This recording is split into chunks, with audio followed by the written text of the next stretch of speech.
মিনাশ শাইতানির রাজিম বিসমিল্লাহির রহমানির রহিম। আমরা সেই কালুর বলেই আছি আমাদের শাহজাহান ভাইয়ের আরেকটা ক্ষেতে। তো এই পাশের ক্ষেতটা হলো শাহজাহান ভাইয়ের সেই ভাই 7 দিন আগে পাতো দিছিল, আর এটা হলো 7 দিন পরের পাতো।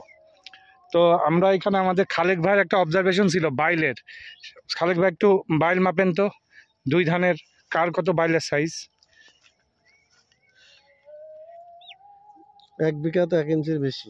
1 বিঘাতে 1 ইঞ্চির বেশি। এখানে একটা যে কোনো ভালো একটা ধরেন। 1 বিঘা একটু আর কি। তাহলে আরেকটা 2টা করে নেন, তাহলে আরো ভালো বোঝা যাবে। সব একই, 1 বিঘা 1.5 ইঞ্চি করে। 1.5 ইঞ্চি, ওটা 1.5 ইঞ্চি। তাহলে এখানে নেন আরেকটা।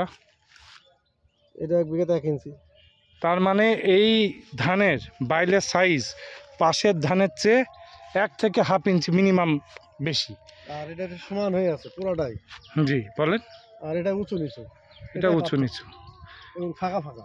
কাঠি গোছাও তো আমাদের মনে হয় এই ধানটার বেশি আছে নাকি? ধানের পাতা কম ছিল, একটা করে 2টো করে লাগানো ছিল, কিন্তু এই ধানটা কি ছিল ভাই আরেকবার একটু বলেন। আমার পাতা কম পড়ে গিয়েছিল বলে আমি কিন্তু একটার থেকে 2টো করে গুছি দিয়ে লাগাইতে বলছিলাম। তো 1টা 2টো গুছি দিয়ে লাগানো, 1টা 2টো এই যে ধান দিয়ে লাগানো, কিন্তু এটা এখন 20টা 25টা করে গুছি হয়েছে। মানে মাঠের ভিতরে সেরা ধান এখন এটাই। আপনারা দেখেন, আরো পর্যবেক্ষণ করেন, দেখেন।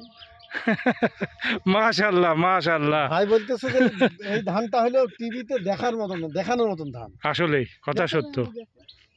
আরো পাকলি আরেকটু ডাবসিরি পাকলি গিয়ে পাইকে গেলি এই শুধু ধানই দেখা যাবে ভুইতে, এই শুধু ধানই দেখা যাবে। আপনি এত কম পাতর পরিমাণ ধান লাগায়ও আপনার বাইলের সাইজ গোছা সব কিছু পাশের সেরা ধান এটা বলে, তার চেয়েও অনেক বেশি। দেখেন, যাক মাশাআল্লাহ। এটা তো এমনি বোঝা যাচ্ছে, মাথা সমান করলে বোঝা শুধু ধান।